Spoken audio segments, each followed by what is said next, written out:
Welcome back to Adventures Beyond the Horizon. I'm Anthony. And I'm John, and today we're diving into something that doesn't get talked about enough in the off-road world. The community. Whether it's group rides, meetups, or just connecting with other people who get why spending the weekend in the dirt is better than being at a resort. This lifestyle runs deeper when you've got others riding along. We'll highlight some killer events that's happening in both Washington and Colorado, and talk about how to get plugged into local groups. Plus, share some of our own stories from the trail. But first, let's go ahead and give some quick life updates. Anything for you, Anthony? Well, I am taking a vacation to Hawaii next week, so that should be fun. Oh yeah. Chris told me about some Hawaii off-roaders. It's like Toyota trucks with very small swamper tires, so I'll be on the lookout for that and send some pics. But other than Hawaii trip, nothing really much going on.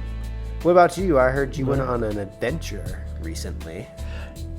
Yeah, actually it was twice.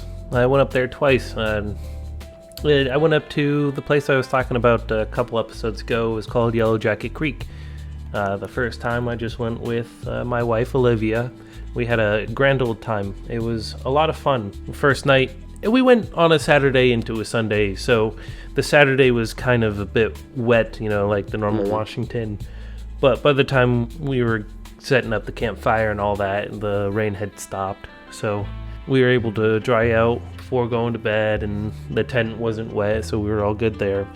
Yeah, we were parked in a very nice mossy area. The trail, we didn't really get to see Mount St. Helens because we didn't make it to the top of the mountain, but we did get to see some other cool mountains. We did get to see some snow, which I do believe I told you that one already. I didn't get stuck.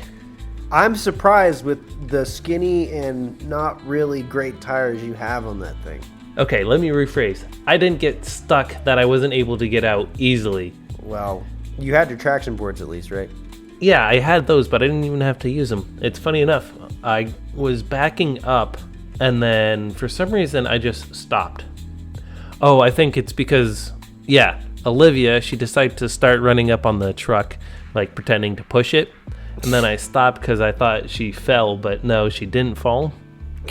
So she's just playing around. So that's how I actually got stuck. Yeah, I was going in reverse. Yeah, she was playing around. I wanted to make sure she wasn't hurt, and so I stopped. And I was like, "Hey, are you okay?" She's like, "Oh yeah, no, I'm just having fun." And then that's when I actually got stuck, and I was flooring it. And then she was actually pushing, and then I broke free, so it wasn't too difficult to get out of. Well, I'm glad you didn't run over her at least. Yeah. All in all, it was a lot of fun. We got to throw some snowballs. And what was the temperature up there? It was, over the night, I think the lowest it got down to was like 35 degrees. We were a bit cold, but it wasn't terrible. We were only like 2,500 feet up, so we weren't high up there. Even at 35 degrees, I would have had 2 sleeping bags and a full-on blanket on top of me. I do not handle cold well. That's why I don't go winter camping unless I have a heater. Yep. Nope. We did bring a heater, fun fact, but the thing that we were going to plug it into didn't actually take an outlet. It only had the car cigarette lighter thing. Poor planning, sounds like. Yeah, it was a kind of a last minute. All right, here's thrown all together. I didn't realize it didn't have an outlet. I thought it did because it had the cigarette one, and then it also has a USB on it. So I was like, oh yeah, just boop. But lesson learned. I'll either have to go out and get a cigarette adapter or something. You could get a diesel heater. We were looking at butane heaters as well, or propane heaters. Well, you have to be careful about the gas. So that's why the diesel heater, diesel heaters have that vent hose that you can go up and put it in your tent. That's why I'm looking at diesel heater rather than propane one or something like that. because propane ones, they have an open grill, but all that gas is being put in your tent because the heater's in your tent. Yeah. So We could even put it outside the tent and it might work. I don't know. I haven't looked into it at all. That's kind of a reason why I didn't get it for the second time we went. Yeah. She was really wanting to get one, but we ended up getting her a heating pad that she can slip into her sleeping bag instead. I mean, that works too. Yeah, which we didn't get to use because we ordered it too late. Poor planning. It was funny. Yeah. She was looking at it and she's like, "Can I get one?" I was like, "Yeah, go ahead and get one." And then she thought I was going to order it because I had Prime on mine. So we didn't order it until the next day. Which then, so we ordered it on a Friday and we were leaving Saturday. Overnight shipping. Yeah. Yeah, so we also shot bow. She shot her bow while we were there because there's a nice little area where it was like a little mini shooting range. It was really cool. It was about 20 to 15 yards you could shoot before you actually went into the forest. It was pretty cool. It looks like people go there quite often and put a long camper there or something. Did you lose any arrows this time? rail? Yeah, we were just using arrows. I didn't have any extra ammunition. Well, I'm saying, did you lose any? Oh, no, we didn't lose any that time. Fun story about how she lost arrows. I'll get to that in a little bit. Okay. I didn't even mention anything going up to our camping spot. Going there, we saw 3 different waterfalls, and we went over. I know. And we went over 4 different bridges that went over the creek. I don't know if not over the actual creek. It was just places where the water was coming off the mountain into the creek at the bottom. Okay.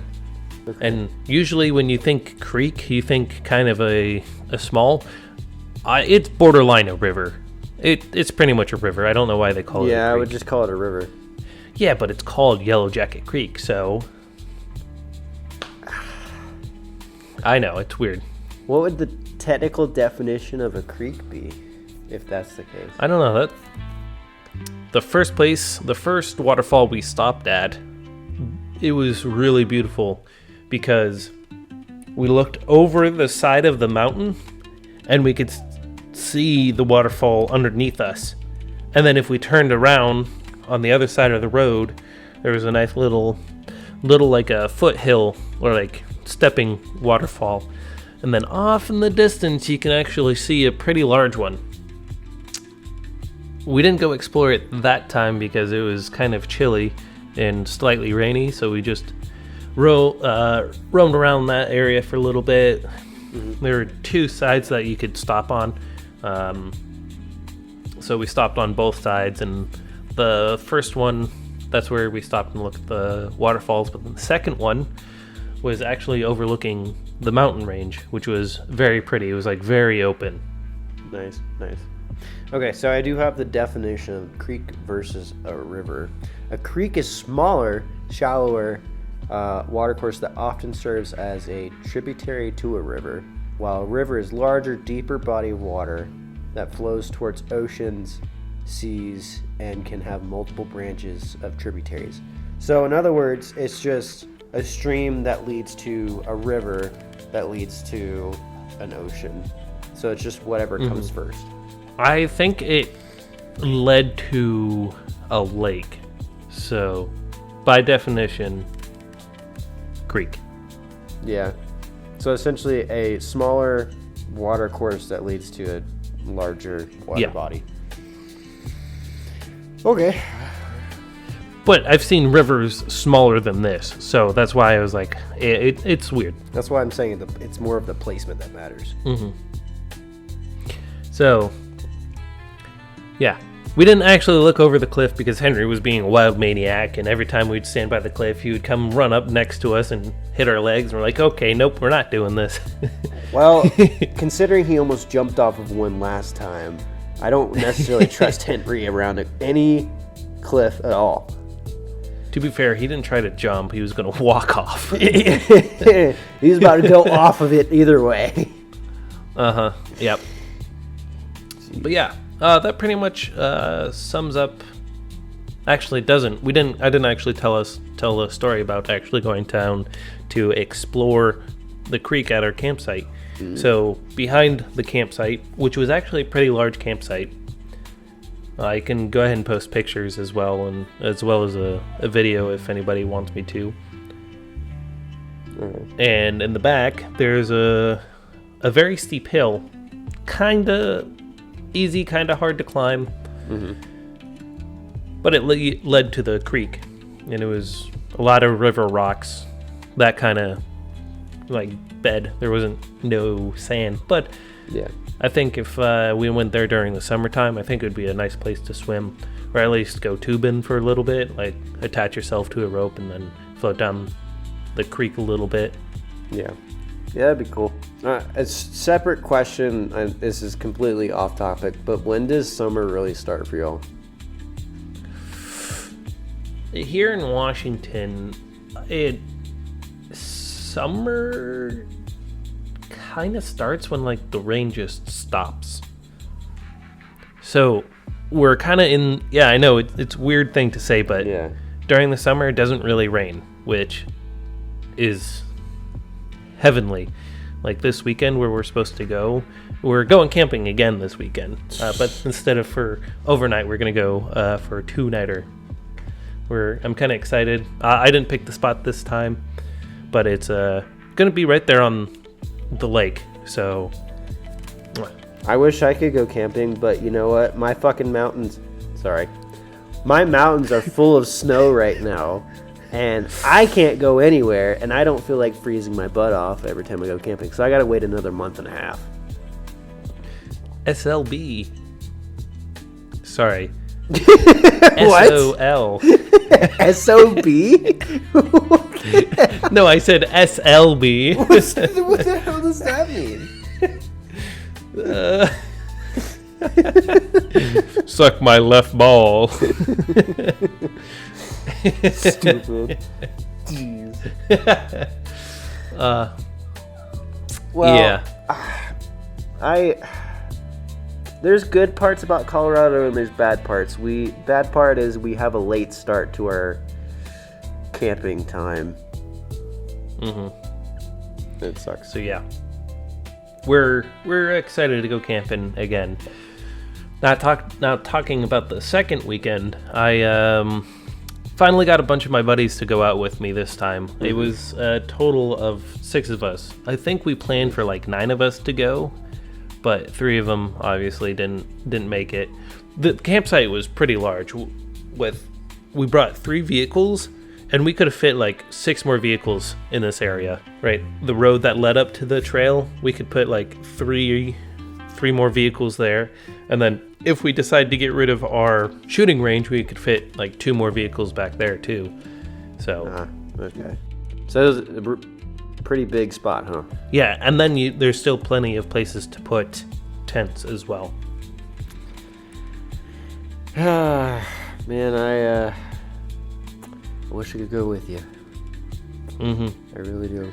Speaking of going with me, this area is on the other side of the mountain range of the Washington Backcountry Trail,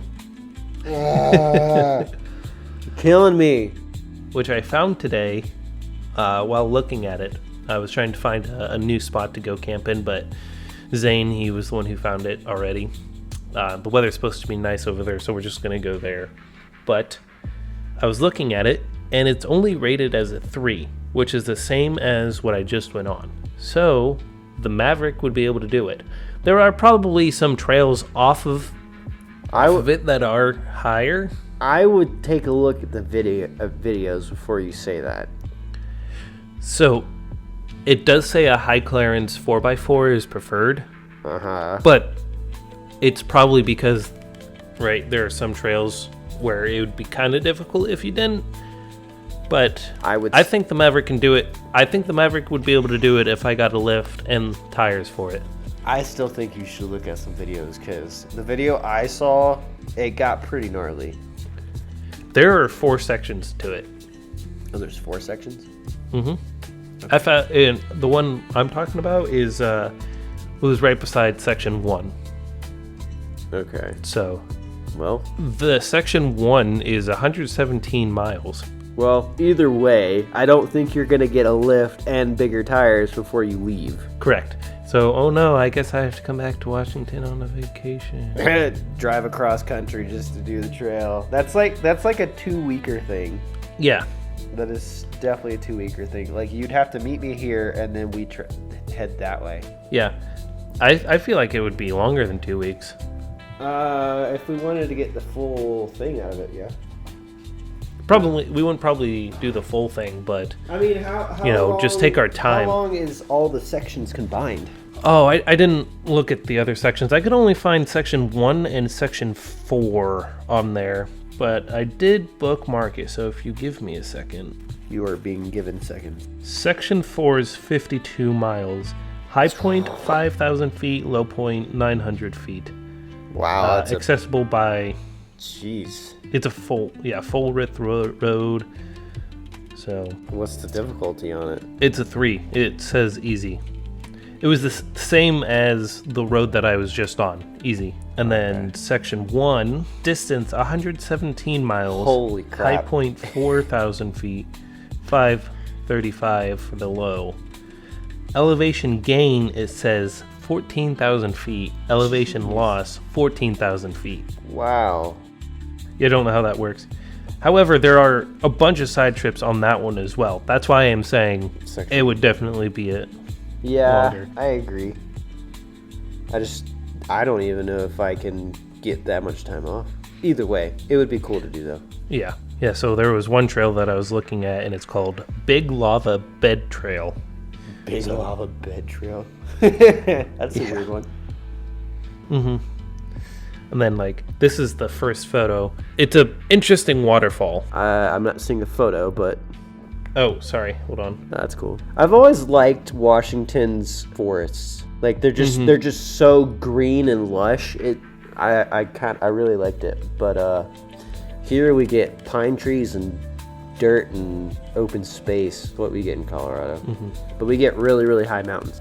Yeah, so I don't know if you can see, but that is where I went, and that is the Backwoods Country Trail. So I was pretty close to it. I would so love to do that. I need to find something similar here in Colorado. I'm sure there's something. I need to take, what I need to do is take a 3-day weekend and just go deep into Colorado, find a really good spot, and then camp there. That's pretty much what we're doing right now. We're going up to Lake Cushman. I think that's what it's called. Cushman. It's in the middle of nowhere, I think. Anyway, I didn't get to finish my story, so let's go ahead and get back to the story.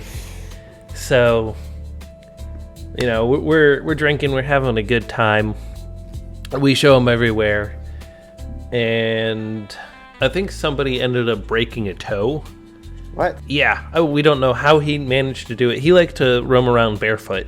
Well, he's just asking for it if he's doing that. There was no roots around, so I don't think he hit a root. At one point, he tried to jump into the bed of his truck, and then all of a sudden we hear... It makes me... So, he's a bit smaller than we are, height-wise. Yeah. And he has a F-150. So, it's already above his waist. So I think what happened is when he went to go jump, I think he, smashed his toe into the trail bed. But there's no way to be certain. Anyway, he just comes back to the campfire and it goes, my toe hurts. And we're like, uh-oh. Well, now he's walking with a limp right now, so... If you wear no foot protection, just be prepared to have your feet hurt. Yep. I think he'll be fine, though. Yeah. He'll buff. So... The second night, the second day, we head back to that spot I was talking to you about where there was the waterfall on both sides. Yeah. And this time Henry's calmed down quite a bit because we spent a night and he's calm. And we're looking around, we're actually looking over the cliff and there's a Jeep down there. Oh, a Jeep that rolled down there? Yeah. Oh my God. Don't ask me how it got down there. Right? Obviously it rolled. But who was dumb enough Like, this road is quite obvious. Like, hey, there's a cliff on this side. If you get close to it, you're going to fall. Yeah. Okay. Question. Could you tell, like, the age of the Jeep, or... It was pretty old. Pretty old. Okay. Like, okay. So not a modern... The primer was...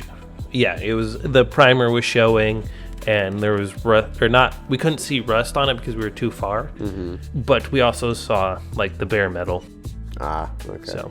Okay. It looked like it had been there for a while. The other people I went with, they said it was a Jeep. It looked like a small truck. It could have been a Comanche. I have no idea what that is. It's a Jeep truck. It's the predecessor to the Gladiator. I don't think so. It was super hard to tell. If we had like rope and whatnot, we would have been able to get down there. We could have set an anchor and kind of like scaled the cliff a little bit. Like, it was a very steep hill that we could have easily climbed up and down with some rope. It wasn't a vertical drop. Yeah, not like the place we went to in Colorado. That was cool. Yeah, that was pretty cool. Not anything like that. It was pretty close, but not quite. It was closer to where we camped in that like dirt slope where if we had gear we could have walked down. Mm-hmm. It was closer to that. But while we were shooting, some of her tips broke off, and she has like some arrows that you can't, once the tip falls off, it like falls off and you can't screw it back in. You can't do anything to fix it. So she decided to shoot the Jeep a couple of times with the arrows. It was kind of funny. Do you still consider the Colorado trip the best camping trip you've ever had? Yes. Okay. I wouldn't consider that a camping trip. So actually, hold on, let me rephrase that. No, I would say it's the best overlanding trip I've had. Yeah, I guess. I would consider, if you're camping, the difference to me between camping and overlanding would be, if you're camping, you're going out to a spot and you're going to stay in that spot for a couple of days. We did one spot. What we also did was travel between a whole bunch of spots. That's mainly the difference between overlanding and camping. Yeah. Right? Camping, we went to a single spot, spent the weekend, came back. What we did in Colorado was went out to a spot, camped, traveled some more, went out to a spot and camped, went out to a different spot. You know? Yeah, that's fair. That's fair. But I do gotta say, I think here in Washington, that has been my favorite spot so far. Like, everybody that went loved it too, because it was super mossy. Mm-hmm. One guy camped in a hammock. He was super warm. Mm-hmm. The second time we were there, I think the lowest got down to was 45. Ooh, that's a good one. Yeah. That's what it's all about. Those simple moments turn into core memories because of where you are and who you're with. And that leads us right into today's main theme: why community matters in the off-roading world. You can have all the gear in the world, but the best piece of kit is someone watching your back when your tires are buried. Yeah, and honestly, there's just something different about learning from other people. Trail experience, recovery techniques, camp setups. Just don't go solo and you'll have a lot more fun. There's safety in numbers, you build more confidence, and you're definitely forming lifelong friendships. I have a problem with going by myself. I tend to do that fairly often. Mm-hmm. Yeah. No, I've only gone camping with other people, either somebody in the car or with other people in other vehicles. I don't think I've gone camping solo ever. Well, it's definitely safer when you go with other people. That is for sure. Yeah, so communities definitely drive knowledge sharing and encourages newcomers. Yeah, so relating it back to my camping trip, just the community, we share knowledge. I know I learned some things on my previous camping trip, sharing knowledge, and it definitely encourages newcomers. We're definitely getting more people to go camping with us next weekend. Yeah. Pretty excited. Yeah, I gotta find some people like that here. I mean, I have a few people I can probably get going, but they don't go out as often as I do. I know that for sure. Well, neat thing, our next little topic, we're just going to cover these really quickly, are events that are going to happen and some groups that you could probably get into. In Washington and in Colorado. Oh, yeah, definitely. You want to go ahead and, Anthony, talk about some events and some groups that are there in Colorado? So you have All for Fun. It's out of Leadville, a massive event with trail runs, vendors, camping, and entertainment. You also have 5280 Overland, strong Rocky Mountain community focused on building relationships. You have Colorado rock crawlers, more technical runs with vehicle requirements and experienced trail leadership. You got Colorado road trippers, great for newer off-roaders and scenic drives near Denver. Rocky Mountain off-road enthusiast, monthly expeditions, mixing adventure and learning. And Overland Colorado, which is a Facebook group, a go-to-digital hangout for planning and finding local riders. So essentially just finding other overlanders in your area. I know you have some few similar ones out in the Pacific Northwest, don't you? Yeah, I do. I'll go ahead and cover an event that's happening here shortly. There's a 4th annual North Cascades Run and Camp Out. It's scheduled for May 1st through the 4th. It's along the North Cascades Highway, Highway 20 specifically. There's plenty of experienced overlanders going and very scenic place to go. Nice. We also have a bunch of links for these. We can also definitely add into the description if anybody was interested. There's the Pacific Northwest Camping Crew, and there's the Overlanding Pacific Northwest. A few of these guys do either a weekend, a single day, or even like a full week camping trip. Then there's a meet and greet to meet other offlanders. There's the Eastern Washington Off-Road. Same thing, overlanding, off-roading, campers, basically the same thing. Offlanders. It's the Eastern Washington Off-Road Fall Overlanding Meet and Greet. These ones are usually scheduled for fall, but these ones are going to be at the Beverly Dunes. I would love to go to this, but I don't think I'll be here in the fall anymore. Yep, your time's running out. Yeah, it is. I wish we had done this more before, Of course, I get into overlanding and all this in the last 2 weeks, 2 years of being here. So, getting introduced to all of this. I mean, you kind of started all this in one of the perfect states to do it, so. Yeah, for sure. Yeah, then I think the last place we'll go ahead and talk about is the Cascade Country Rendezvous. It's held in Kashmir, Washington.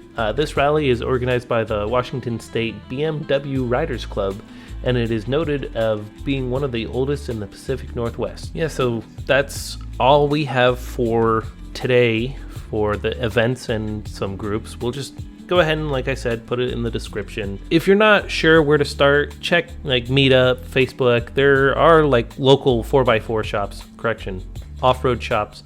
Most of these places are about trails, or there will be some gear demos. You got to start small, go to coffee and go to rig events, do some ride-alongs, and do some volunteer to help trail cleanup. I know on our way out we stopped to throw some throwing knives. Actually, it was pretty cool. Throwing knives, that's interesting.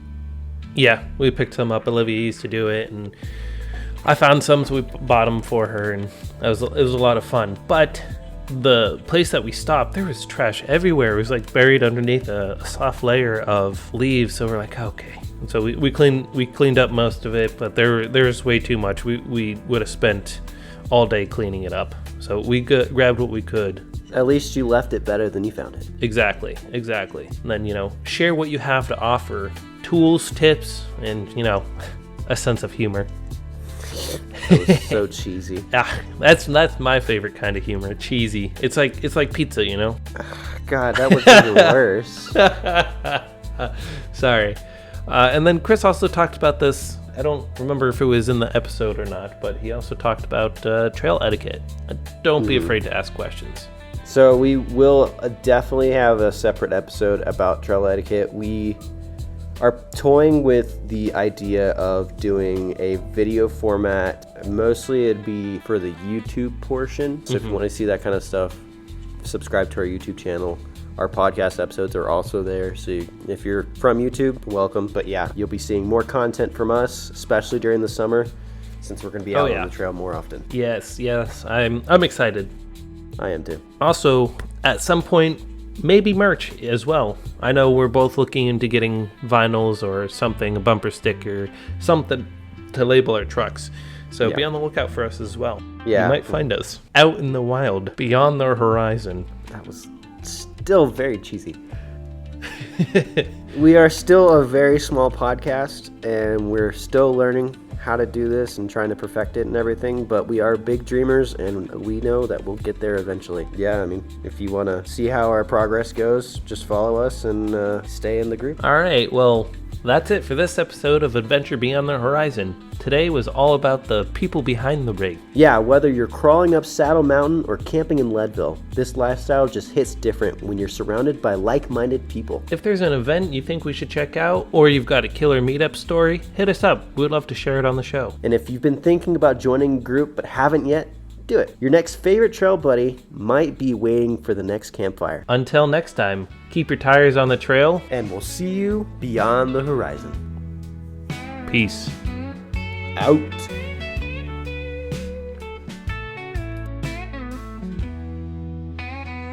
Saturday morning, I wake up and see the sunrise. Pack the truck with recovery gear and supplies. Put my route in my GPS and play some tunes and sing it's time to go